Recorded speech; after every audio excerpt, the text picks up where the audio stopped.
Sometimes our kids get a teacher that is not necessarily the right fit for them. What is the proper way to deal with this situation when it occurs? Let's chit chat.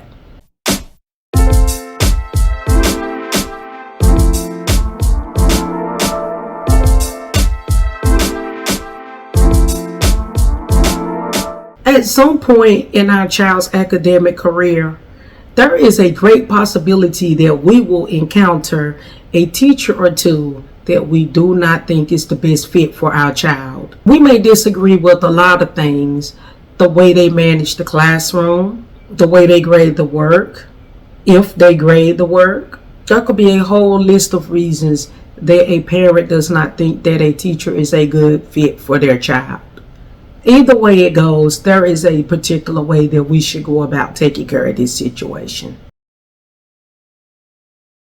Some of us are mama bears, and if anything goes wrong with our child, we go into protective mode immediately.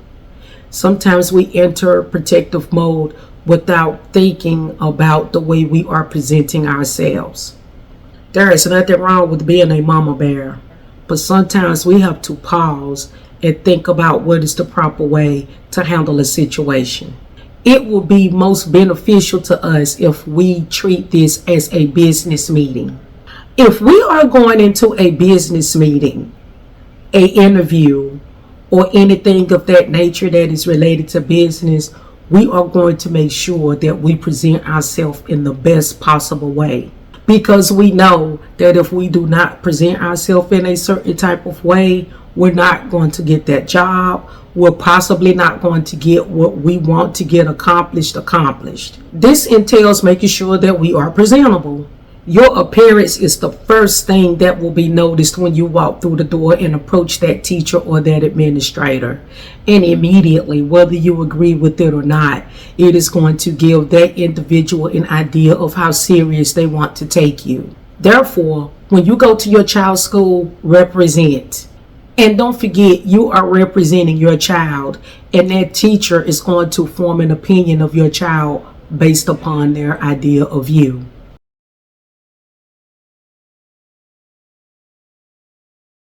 As parents, we know our child better than anyone, and there is nothing that anyone can tell you about your child that you don't already know. When you get that call from the school, take a moment to think if what they're saying about your child is typical of them or if it's out of character for your child.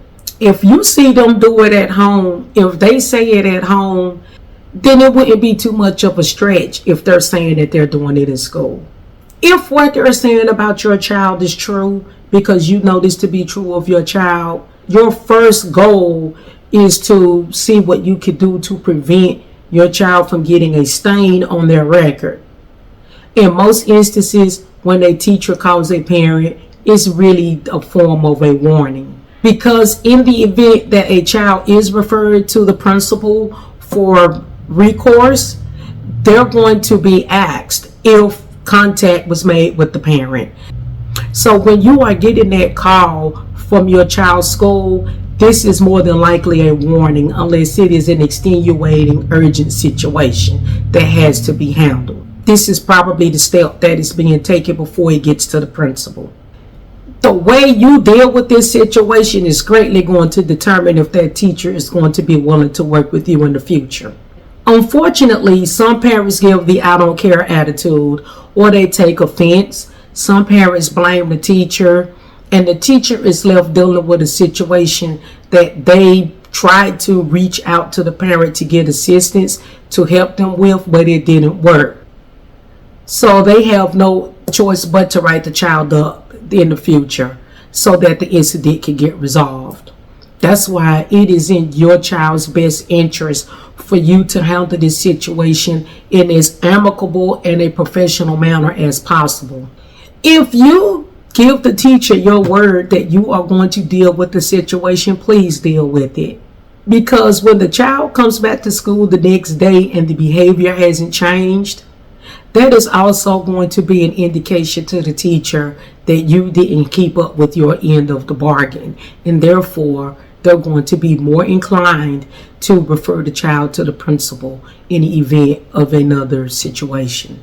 However, if the teacher sees that you do take care of the situation as you said you would, that is going to demonstrate to the teacher that you do have some type of discipline system at home, and that perhaps writing your child up and sending them to the office wouldn't necessarily be the best course of action.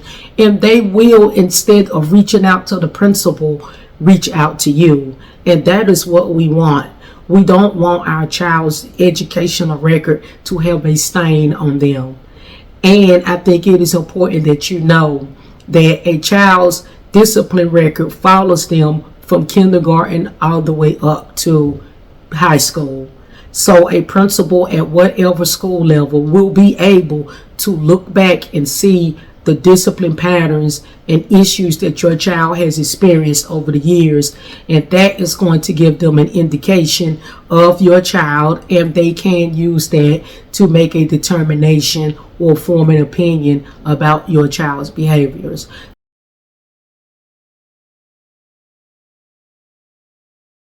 When speaking to the teacher, speak with facts and not accusations. Nothing irks a teacher more than to have an accusation thrown at them that is inaccurate and just absurd.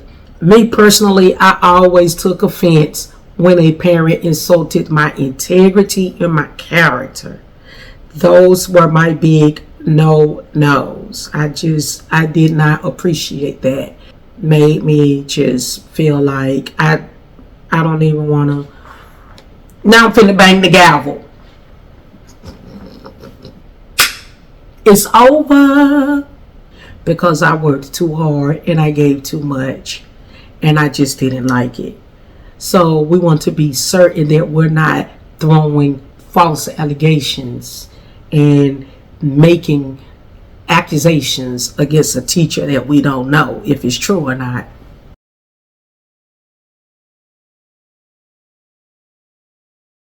Use prior emails and documentation. And you have these emails because when your student came home and started expressing concerns about what was going on in class, you immediately reached out to the teacher in the form of an email so that you could capture their response, and you will have that for later if needed. You're going to have your children's work and grades because you log into the grade portal, you log into Power School, you log into whatever system it is that your school uses to keep up with your child's grades on a daily basis, because grades are now available on demand. So you're going to have that to demonstrate and show. And when you are speaking about these issues, you're going to speak calmly and confidently about what it is that you would like to express. This is also the time to speak to the teacher about their management process, the way they do their grades, any questions that you have that you need in order to get your issues rectified. This is the time to do this. You can also use this time to make requests. Would you like for your child's seat to be changed?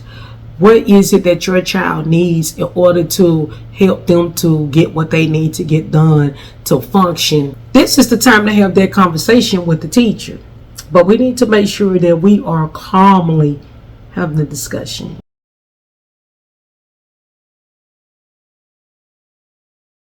Any positive meeting that you have with your child's teacher or administrator should end in a solution. Nobody should walk away feeling as if nothing was done and you feel like nothing is going to change and you're more upset than you were when you first walked through the door. This should also be a solution that is going to work for the teacher as well as the child.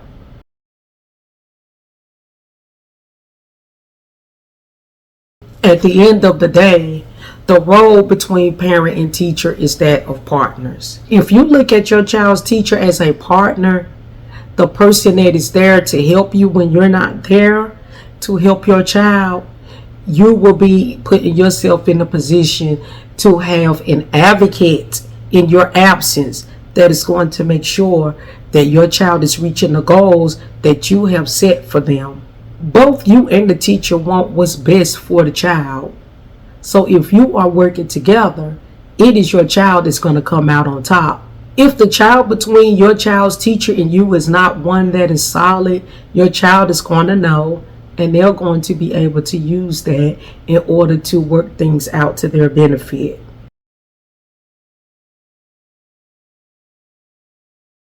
Calling the principal before you reach out to the teacher is the best way to erode that relationship from the beginning. It is unfair to overlook the teacher and go straight to the principal. The teacher deserves the opportunity to explain themselves and to give you their version of the story. If you do go above a teacher and go straight to the principal, the teacher is not going to forget that. As an educator, I found that greatly offensive, disrespectful. I just didn't appreciate it. Trifling. It feels as if you're trying to get me in trouble. Because why wouldn't you want to talk to me before talking to my principal? Would you like if someone went above your head and called your supervisor without speaking to you about an issue that they were having? The same applies here. When a parent will go over my head and not give me the opportunity to speak for myself or to resolve an issue, I would then, from that point forward, involve the principal in every ounce of communication that we had from that point forward. Once you brought the principal in, I kept the principal in, because as I previously stated, the trust has been eroded. There is no trust. So now I'm going to CC the principal in all of the emails. I'm not going to have phone conversations with you because I can't document it and there is no way to prove what was said.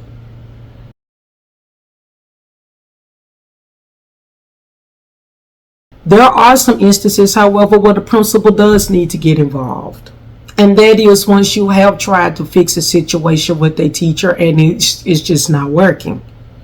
Then, of course, you have every right to go to the principal and express your concerns. Principals have a remarkable skill of mediating different situations. There are very few instances that I have walked away from a parent-teacher conference not satisfied with the outcome and impressed with the principal's ability to come up with a solution.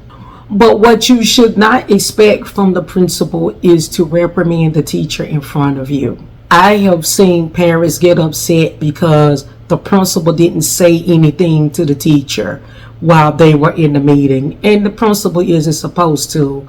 That is one of the greatest ways for a teacher to get offended by their principal, and it could do a lot of damage to their working relationship. However, in most instances, what will happen is the principal helps to mediate the situation. And once the principal gets all the facts and the details, when their meeting is over between you and the teacher, the principal and the teacher will then have a meeting, and the principal will then point out to the teacher what they did wrong and what they could do better and how they would like to see them perform moving better. But that is not a discussion that is going to be had in front of you. So don't expect to call the principal and expect to see a teacher get reprimanded in front of you.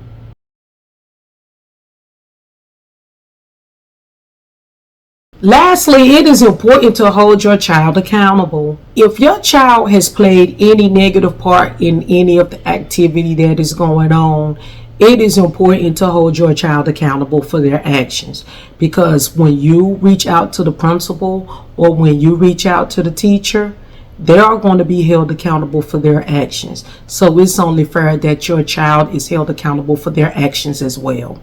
Knowing your child means knowing their personality, their character, their attitude, and you as the parent has the ability to have a discussion with them about it. And if there is a need to have a conversation, then by all means have it. The methods that you use to parent your children are yours, but it is my hope and those of the school and the educator that accountability is a part of that parenting.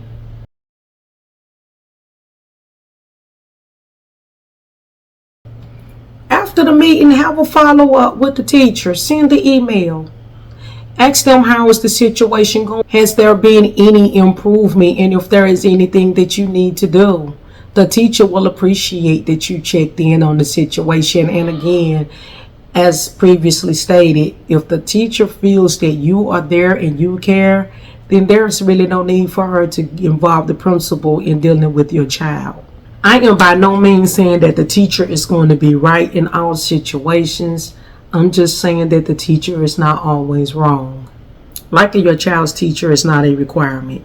What matters is the teacher doing their job? Are they teaching? Are they being fair and equitable? It is my hope that we can use some of the techniques contained within this video to establish positive communication with our child's teachers if needed. Thank you for watching this video. Please don't forget to like and subscribe to the channel.